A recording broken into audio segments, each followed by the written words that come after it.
আজকে আপনাদের ভাইয়াকে নিয়ে নতুন একটা সেলুনে চলে গিয়েছি। সবসময় তো ধানমন্ডি ২৭ এর একটাতে যাই।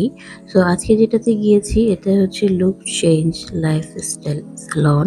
সবাই আমরা কমবেশি এটা Facebook এ দেখেছি বা অনেকে দেখি সার্ভিস নেয়। তো ওদের বাইরের ডেকোরেশনটা দেখে আমি খুবই ইমপ্রেসড যে ওয়াও! এত সুন্দর করে ওরা ডেকোরেট করেছে। বাট ভিতরটা এত ছোট, এত কনজেস্টেড এবং সার্ভিসগুলো নেওয়ার জন্য এখানে ওখানে যেতে হয়। এই জিনিসটা আমার ভালো লাগেনি। সো এইটা মানুষজন আমরা সেলুনে কেন যাই? একটু রিল্যাক্স করার জন্য। সো রিল্যাক্সের জায়গায় যদি আমার একেকটা সার্ভিস নেওয়ার জন্য এখানে ওখানে যেতে হয়, তাহলে এটা রিল্যাক্স মানে আসলে হয় না ওরকম করে। যাই হোক এখানে আরো একজন সার্ভিস নিচ্ছিল। উনি নাকি ডাইরেক্টর। সো আমি ওনাকে কখনো দেখিনি। আপনারা জানলে আমাকে জানাবেন। আর বাইরের লুকটা ছিল এরকম। সো এটা অনেক কনজেস্টেড ছিল।